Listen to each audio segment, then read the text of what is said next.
Thank you all for joining us today at the 2026 Gulf and Atlantic Hurricane Summit Press Conference.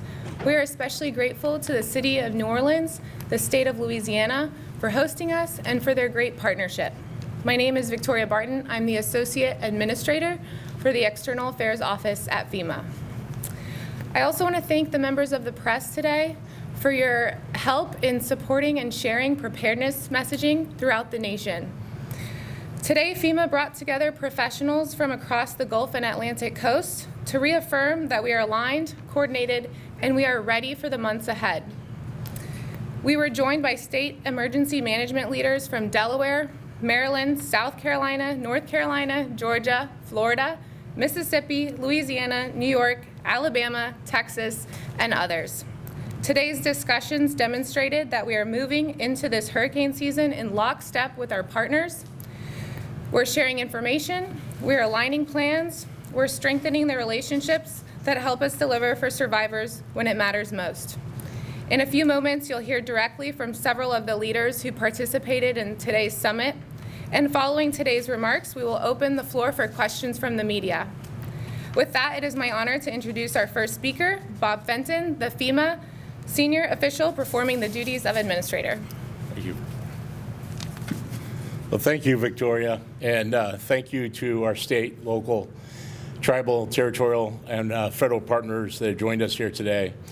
As we enter the 2026 hurricane season, I want to begin with a single message. FEMA is ready. Readiness is not something that we build when a storm appears on a forecast, but something we do every day. It's part of our DNA. But readiness is not just FEMA alone. It includes our partners up here that you see today with me. The emergency managers, the first responders, the public safety officials, and community leaders that were with us today. We had the mayor of New Orleans with us today and many others. It includes mutual aid networks that strengthen our nation's emergency management system, including the Emergency Management Assistance Compact, or EMAC, which allows states to share resources and enterprise when additional support is needed. It's also Americans. Americans across the country need to be prepared for this hurricane season. If you need a guide, go to readiness.gov, and there's a lot of information on there on how to be ready for this hurricane season.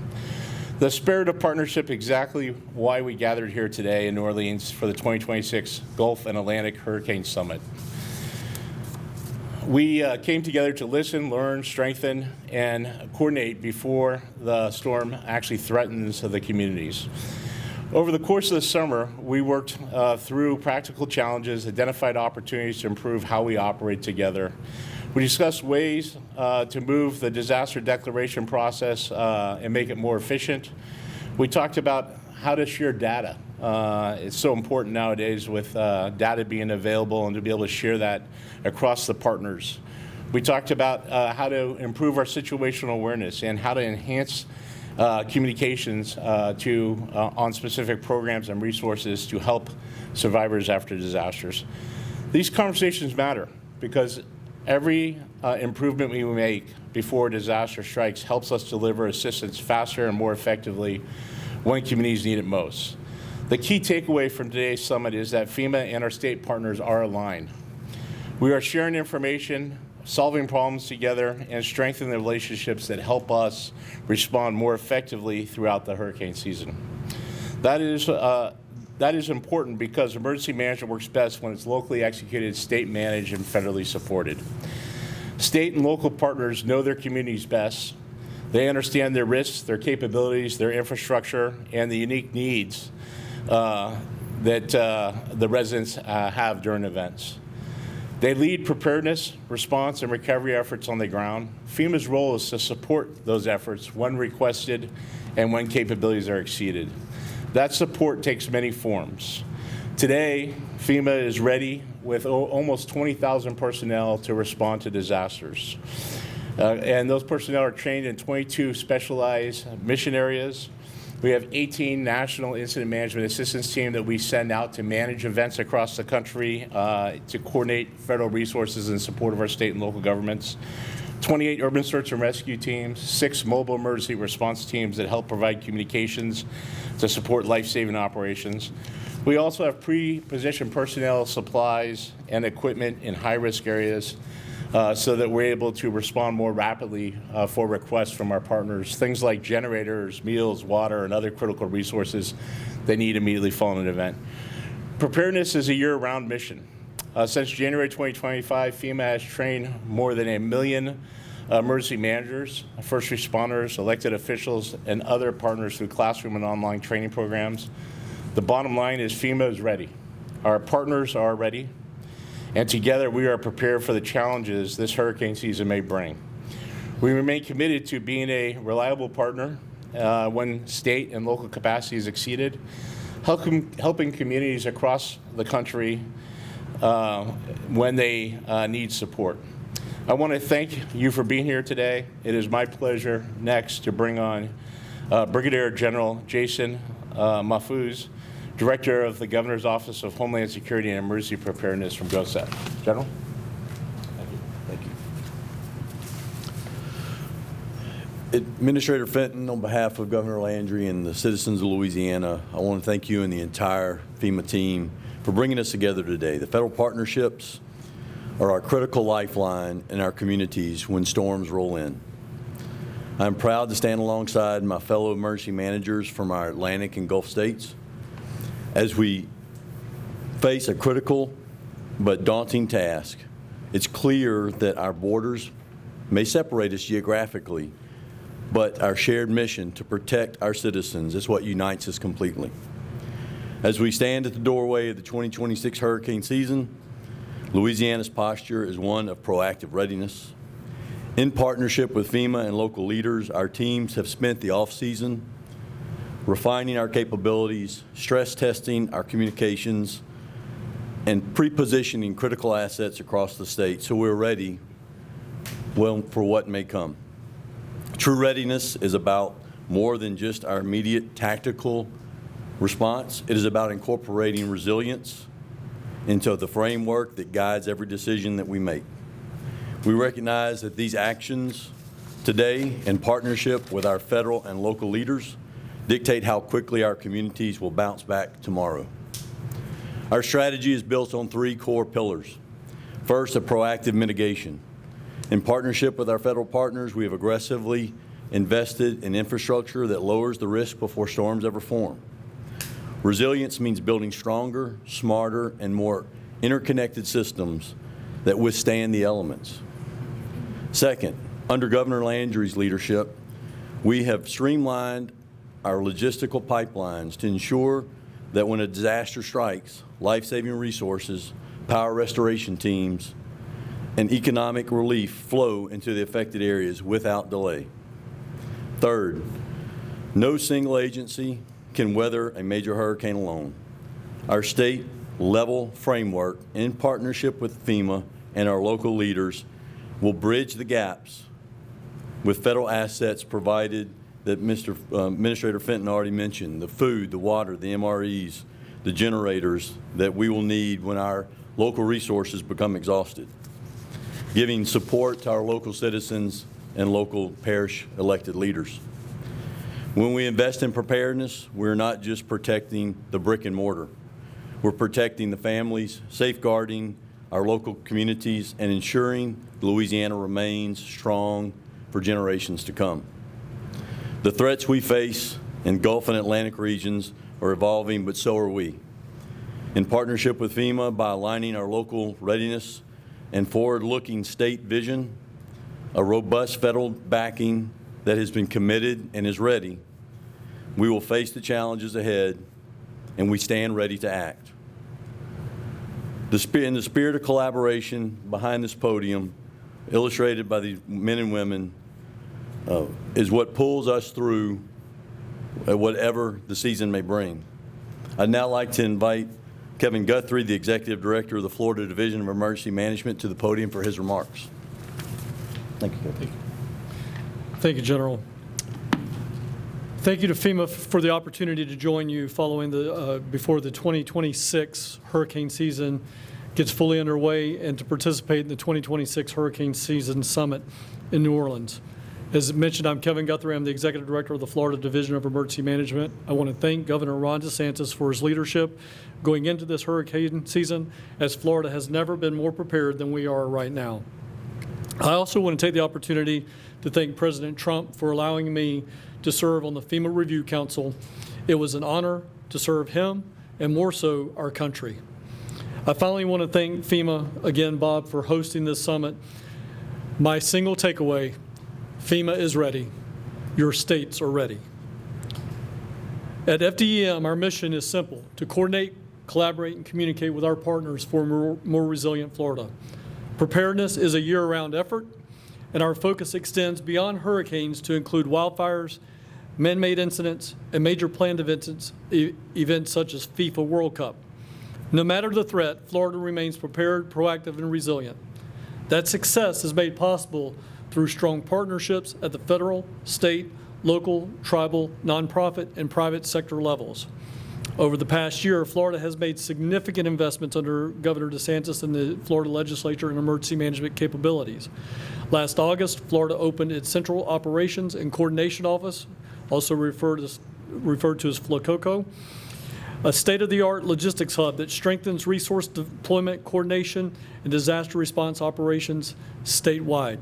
Our 425,000 square foot warehouse houses over 3 million meals, 3 million gallons of water, 100,000 tarps, 100,000 flood buckets, 7 miles of flood control devices, and much, much more.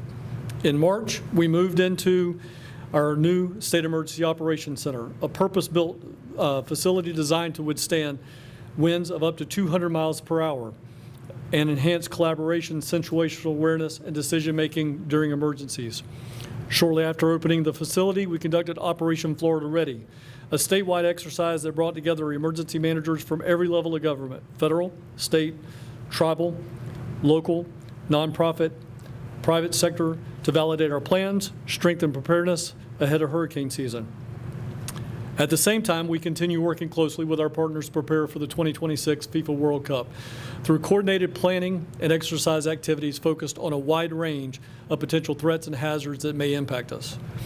As we enter into the 2026 Atlantic hurricane season, Florida stands ready because of the dedication and partnership of emergency management professionals across this country. I want to sincerely thank our partners for their continued commitment to protecting our communities. Together, we're stronger.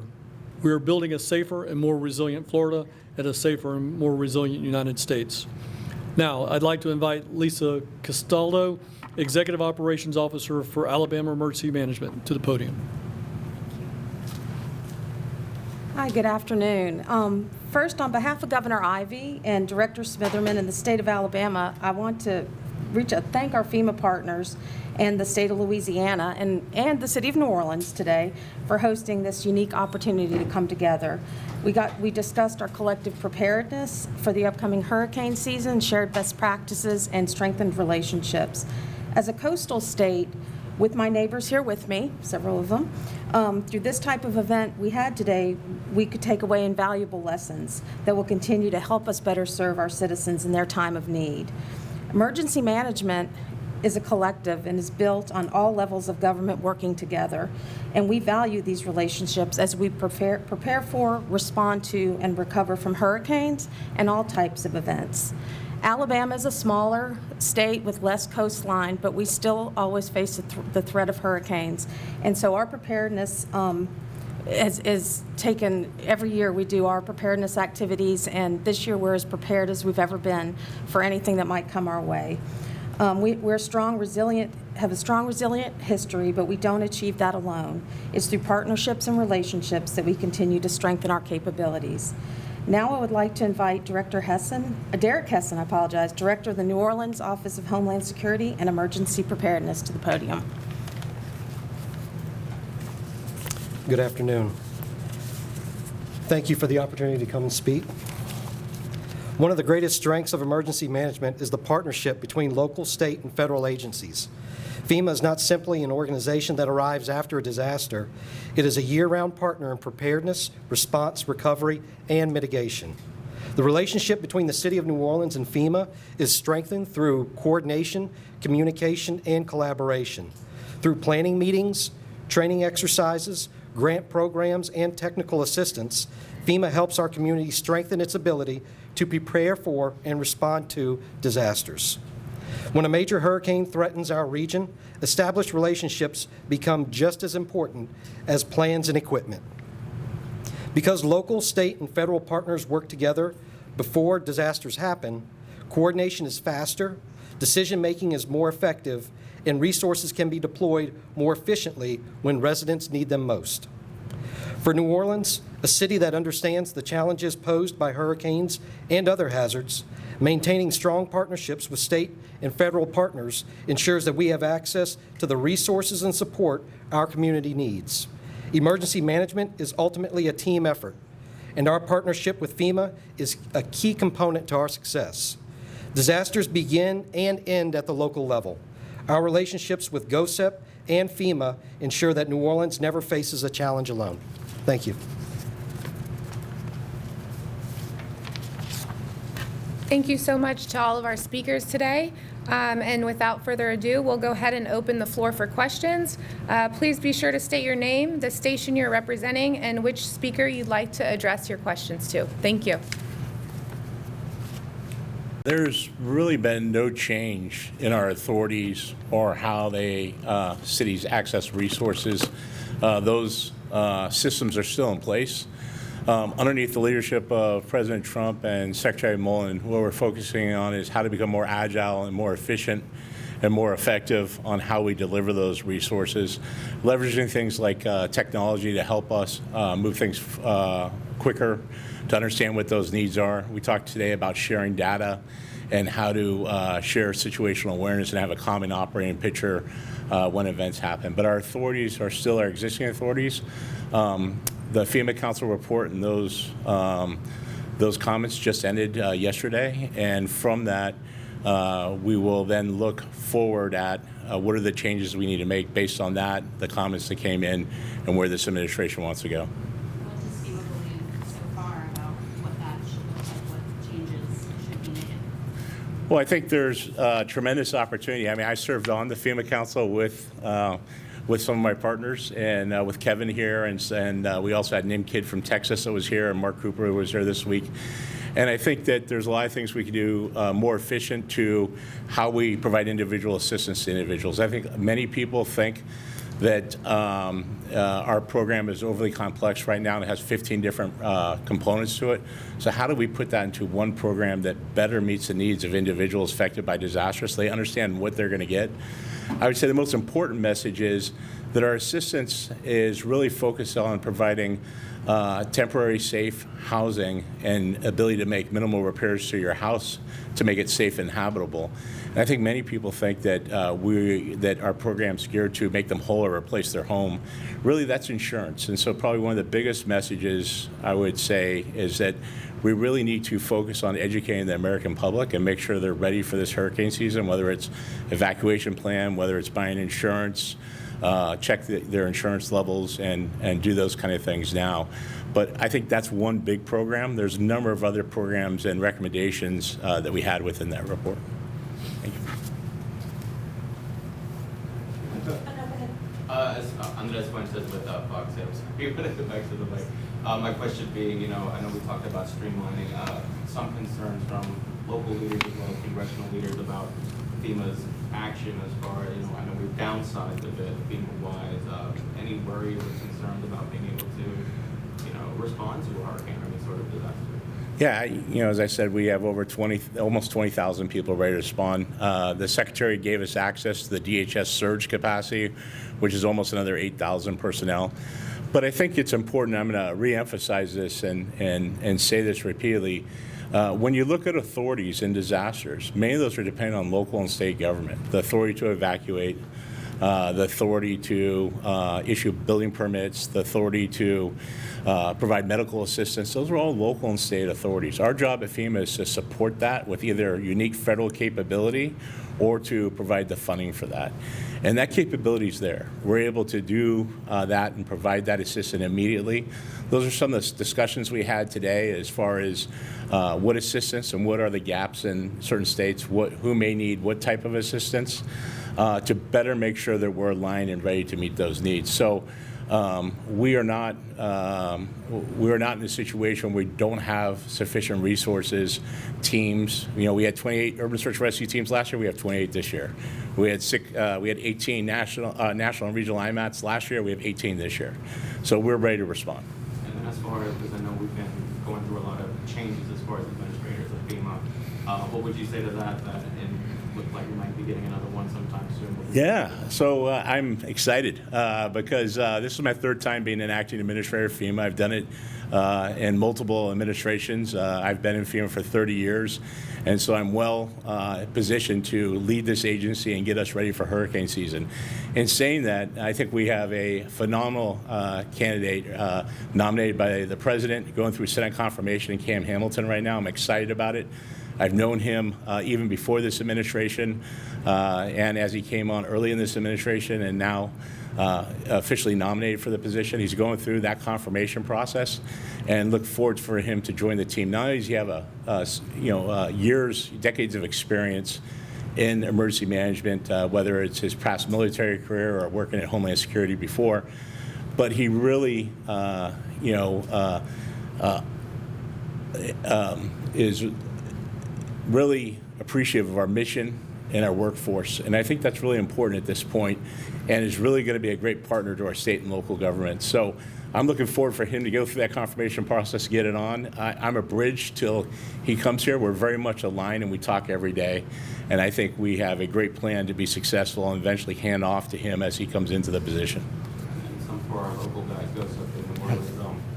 I know some changes for you guys as well. Governor Landry kind of streamlining things, and Elaine Moreno just electing you. What does that look like for you guys as far as, is this a hurricane season with a lot of changes for GOSEP and Homeland Security, or can you comment on that? No, I appreciate the question. No, sir. Our mission is unchanged. We have, just like the federal administration, our state leaders, particularly Governor Landry, who's focused on the efficiencies and the speed at which we deliver things. To get him to the point of need in the most expeditious way possible. So the merging of the agency with Louisiana National Guard was his initiative to streamline and make more efficient the response apparatus that we already have in place. But there should be, and we've illustrated this through tabletop exercises and stress testing our systems, there will be no degradation in response capability from the local or state level, and then when those resources are exhausted, that's when we rely on our partners at FEMA to step in with those federal resources to bridge those gaps. Director? Yes, thank you for the question. And just to reiterate, the relationship between the city and GOSEP or the other state agencies as well is extremely strong. We speak to GOSEP probably on a daily basis, or LDH, DOTD, all of those state partners that we work with on some of these bigger missions here in the city. We meet with them, discuss things with them constantly on a daily basis. We also will work with FEMA Region 6, their IMAT. They were in town several weeks ago, and we walked through with the other state agencies what some of those larger missions could look like for the city of New Orleans and Jefferson Parish. So we're all in sync, we're all communicating, and we're ready to go. Director Clinton, I'm Stephanie Grace. I'm also at the time speaking in two separate questions.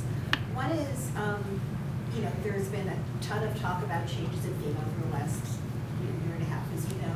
One of the areas there's been some talk of changing is shifting some responsibility for less catastrophic events to states as opposed to FEMA. Will we see any change this year, kind of along those lines, even, kind of a higher standard to declare a federal disaster, things like that?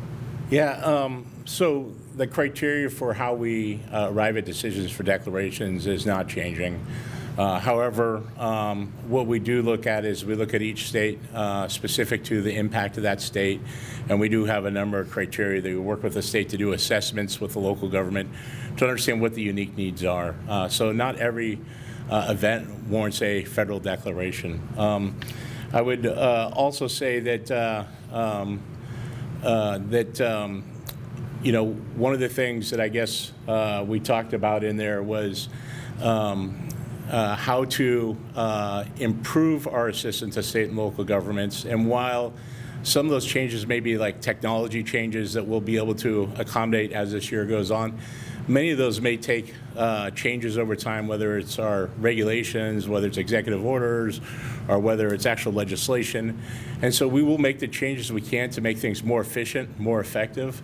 But there's some limitations on those changes we can make. But they all are going to be to the betterment of being able to support our state and local partners.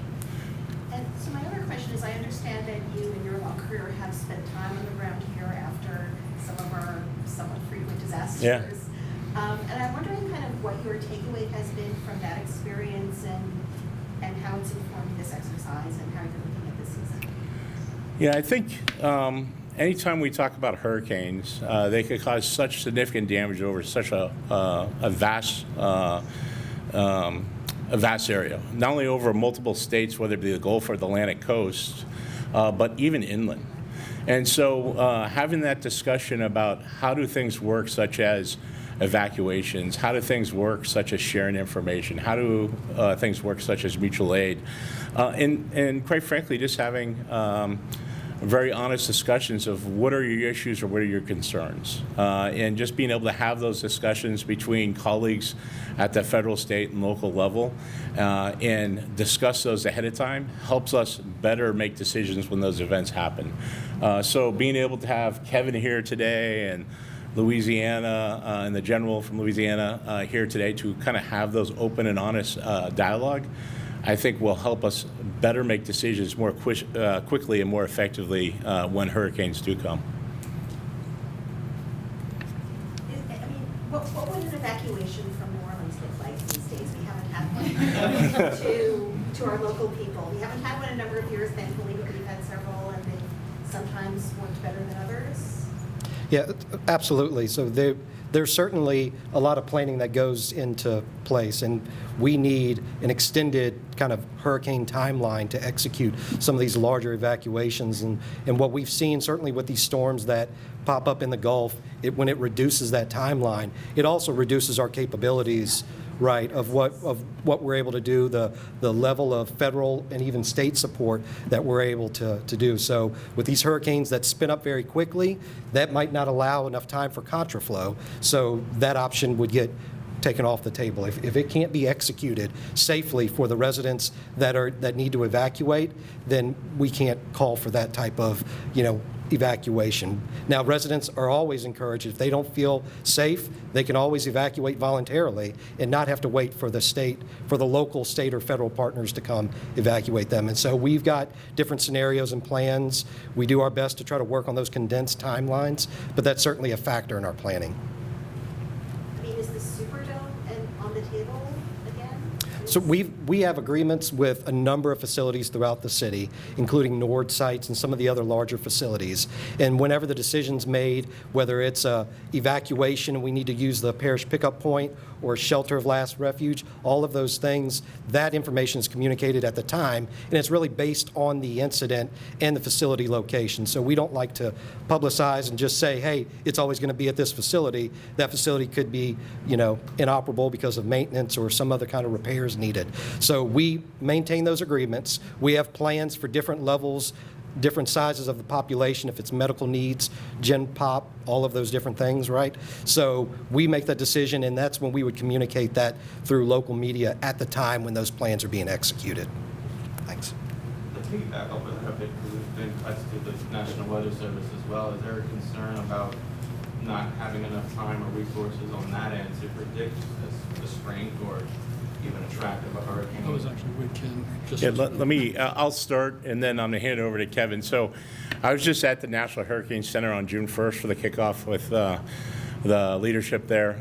Not only are they ready for this hurricane season, and we went through the different type of aircraft they have and the capability they have, but we also have staff down there embedded with them to help communicate, and we use models like HERVAC and other things to help state and locals make decisions. So we went through all that about a week ago and walked back through that.